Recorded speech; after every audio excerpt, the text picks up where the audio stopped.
Now, in logical connective, our no theoretical part is very important now.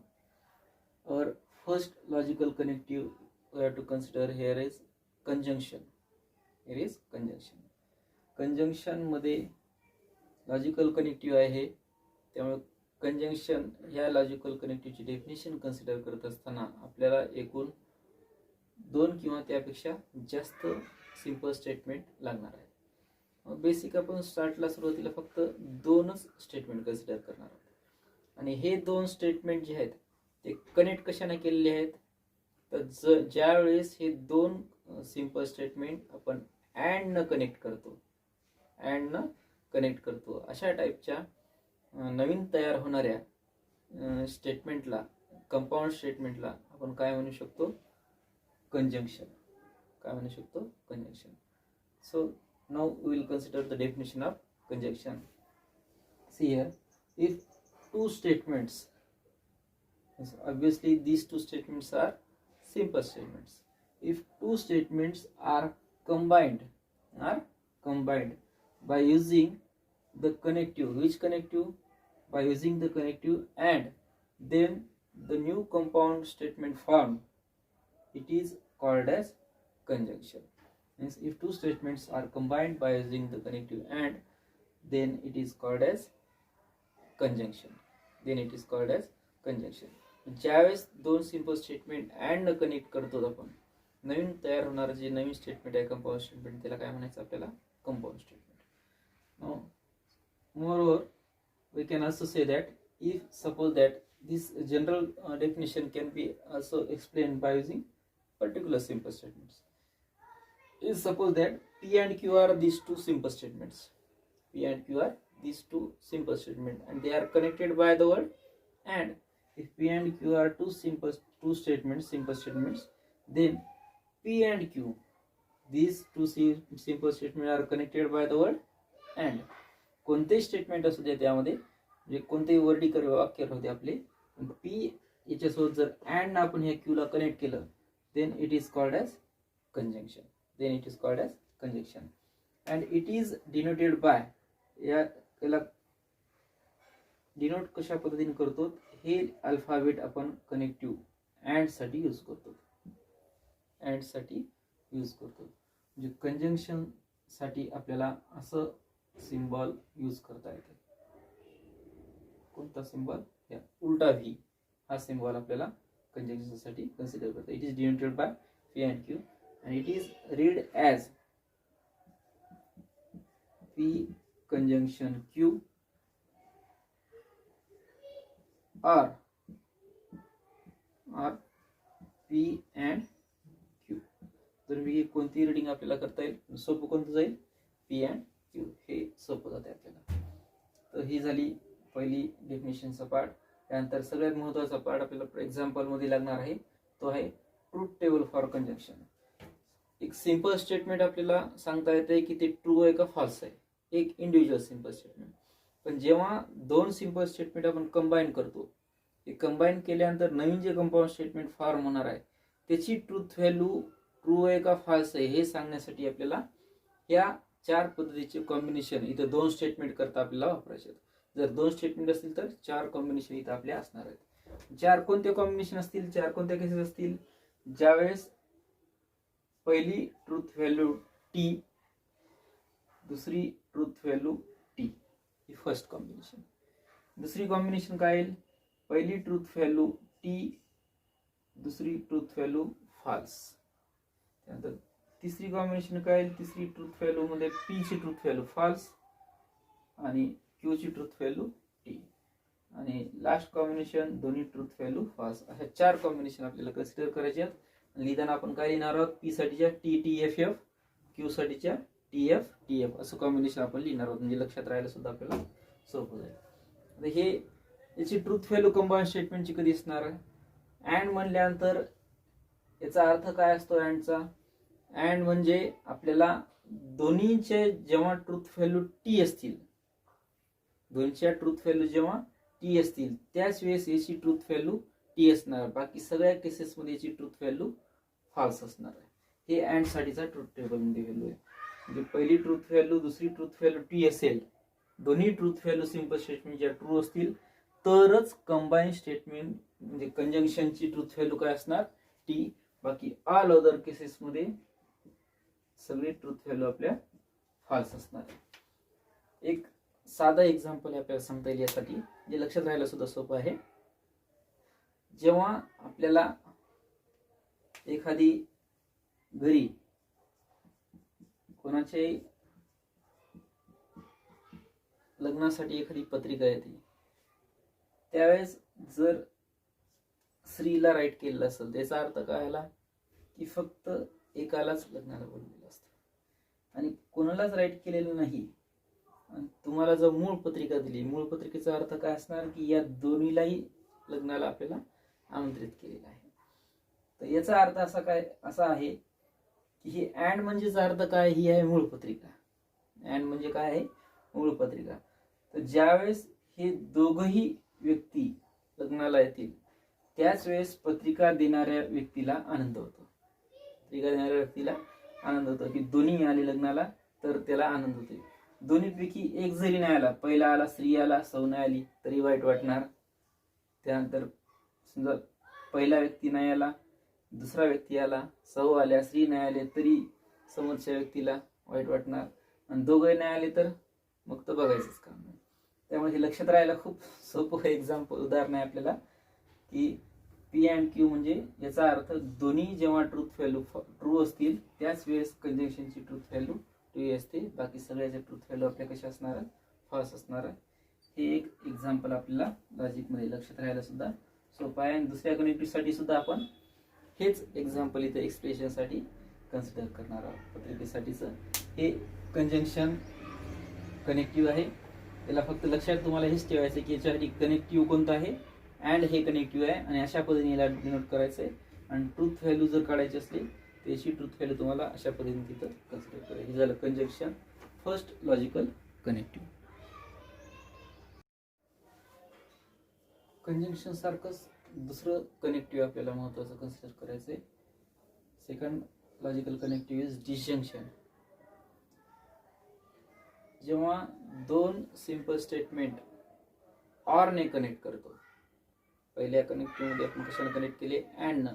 जेव्हा दोन simple statement or न connect करतो त्यावेळेस नवीन compound statement जे फॉर्म होतं त्या नवीन कंपाऊंड स्टेटमेंटला आपण काय म्हणतो, फॉर्म होणाऱ्या डिसजंक्शन म्हणतो. हीच डेफिनेशन आपल्याला इथे कन्सिडर करायची ॲज युजल कंजंक्शन सारखेच theoretical part. Now see the definition. If two statements are combined, if two simple statements are combined by using the connective, which connective? In case of and we have to write here or. If two statements are combined by using the connective or, then it is called as disjunction. New compound statement form is called as disjunction. आणि simple स्टेटमेंटच्या form मध्ये लिहायचं असलं P Q च्या, if p comma q are two statements, p comma q are two statements, then p or q, then p or q, p आणि q ला जर r न कनेक्ट केलं तर p or q हे नवीन स्टेटमेंट काय असणार, is called as disjunction, is called as disjunction. And it is denoted by symbol. Which symbol? Or this v symbol is considered as or connective, means p or q, and this is denoted by this symbol p or q, and it is read as p disjunction q or p or q. This is reading for symbolical notation. Now we'll consider truth table for disjunction. To consider truth table for disjunction, we have to consider that when this disjunction p or q means what will be the truth value of this p or q. Now in this case, like conjunction, there are four combinations: T T F F, T F T F means true true, T F true false, false true, false false. या चार combination मध्ये कोणत्या वेळेस हे disjunction आपलं false असणार, कोणत्या वेळेस ट्रू असणार हे आपल्याला कन्सिडर करायचंय. पुन्हा आपलं मागचंच एक्झाम्पल, पत्रिका दिली लग्नाची एखाद्याला, पण पत्रिकेमध्ये आधी होती मूळ पत्रिका, आधी होती मूळ पत्रिका, आता मूळ पत्रिका नाही. आता मूळ पत्रिका नाही, अँडच्या जागी आहे आर. याचा अर्थ काय आला? श्री आर सौ. श्री आर सौ. आता इथं ट्रूथ व्हॅल्यू बघूत आपण. तर वाईट कोणत्या वेळेस वाटेल माणसाला, समोरच्या व्यक्तीला, ते आपल्याला कन्सिडर करायचं.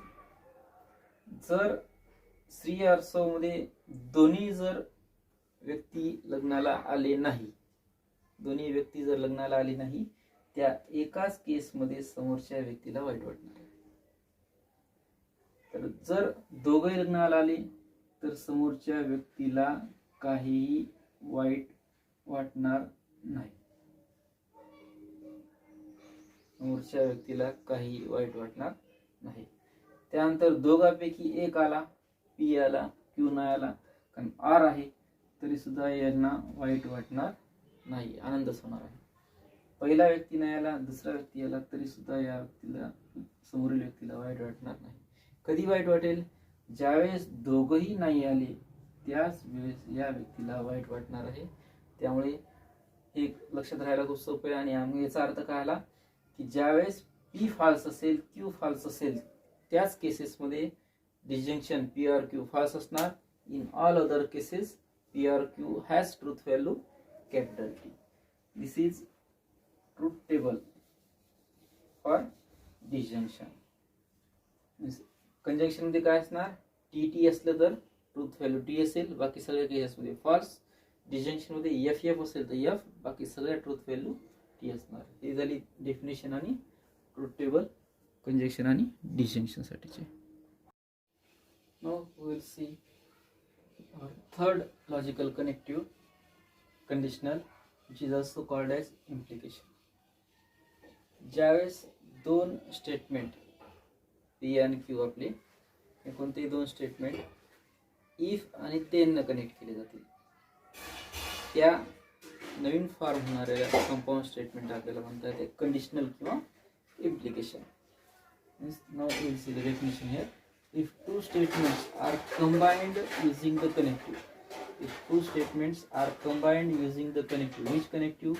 If dot dot then it is called as conditional or implication.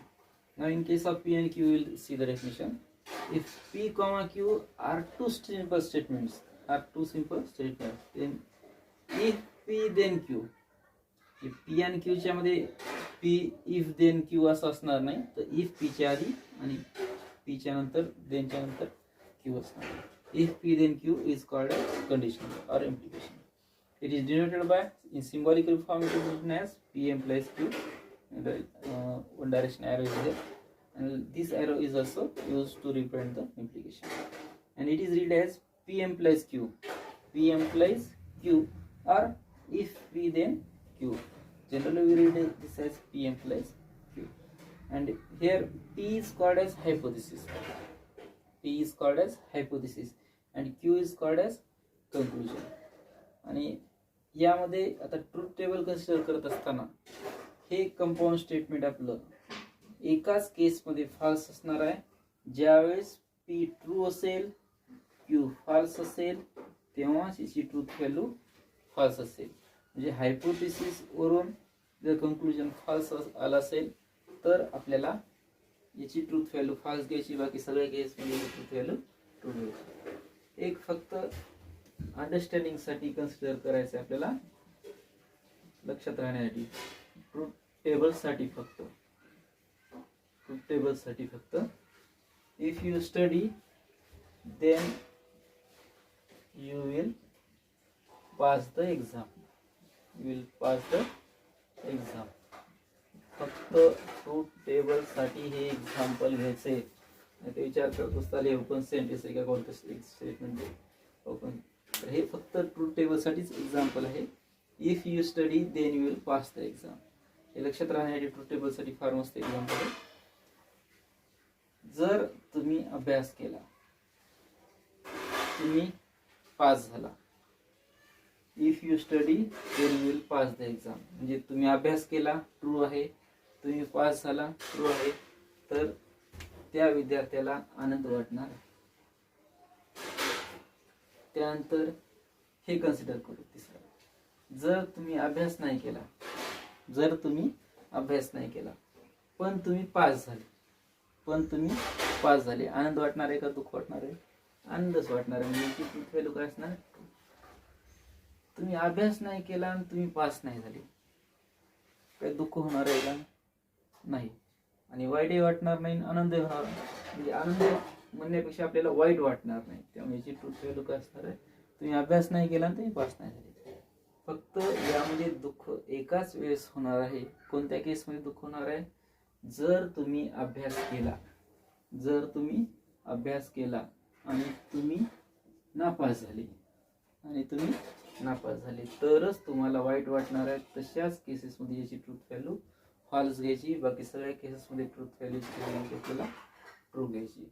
Means in case of implication, if P is true and Q is false, then only you have to consider the truth value of implication P implies Q is false. In all other cases, this truth value of P implies Q is true.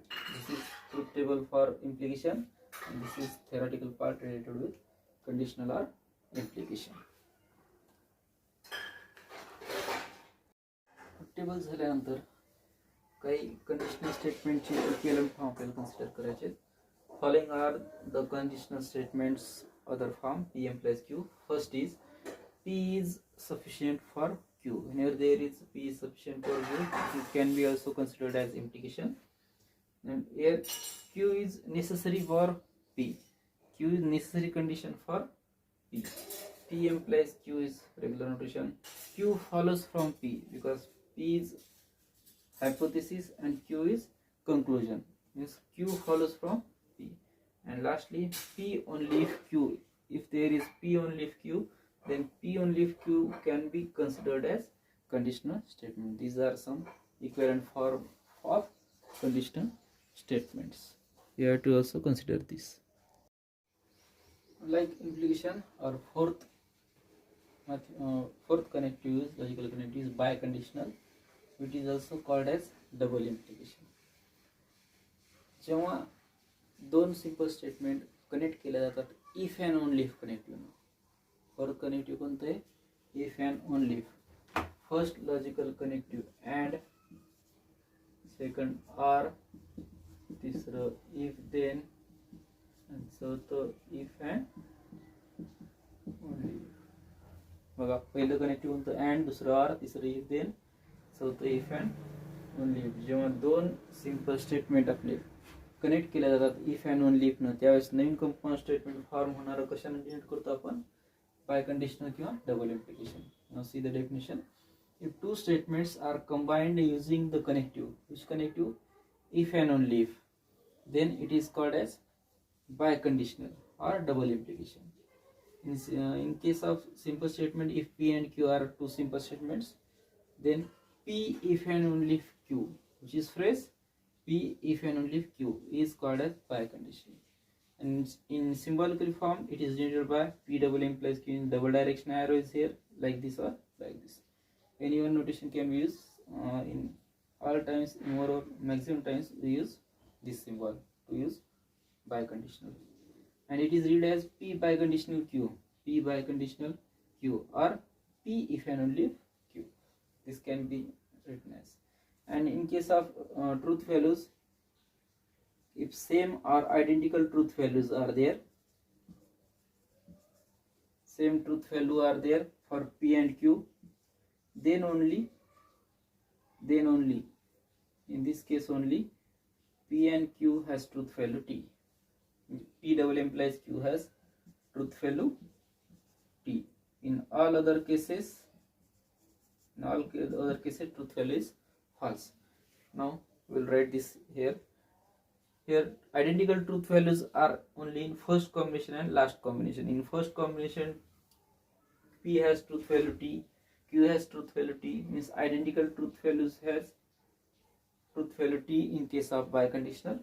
Identical truth value if here also truth value is T in case of biconditional, because this is result in case of biconditional. And in all other cases it has truth value false. It is easy to understand here how you can consider these truth values. This identical truth value is there, then truth value is T, and all other cases means other two cases. Truth value is false. This is truth table for biconditional and theory for double implication.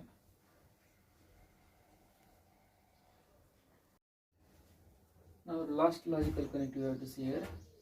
In case of this last connective, our word is not. To define the last logical connective, we have to see here negation of statement. Now what will definition? First of all, we will write this: if P is any statement, P is any simple statement, and what will be its negation? Then not P, not word is connected to the P, then not P is called as its negation. Not P is called as its negation. And symbolically,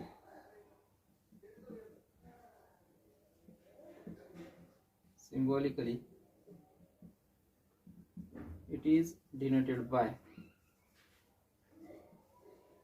this is symbol for negation,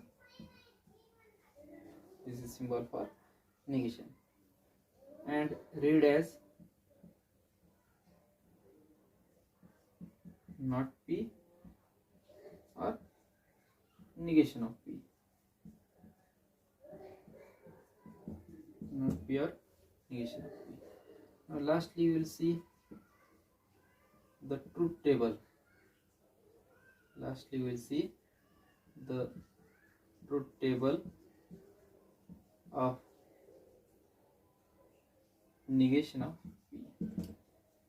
Truth table for negation of P. Now if here only one simple statement we have to consider, then in next column we have to consider its negation. For one simple statement there are only two truth values, T and F.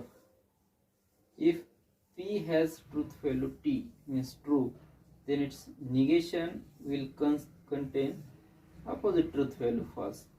And if P has truth value F, then negation of P has truth value T. This is truth table for negation. This is truth table of negation. These are 5 logical connective we have seen in this case. Nextly, we will see the examples related with our this theoretical part of mathematical logic. Means exercise we will see. One important note we have to write here: if negation of P is there, and we have to consider, suppose the negation of P, then it is also itself P. We have to write here itself P. Means if truth value of P is true, negation of P truth value as F, then if we take negation of this F, then again we will get here original statement P here. And this is we have to consider one note, important note.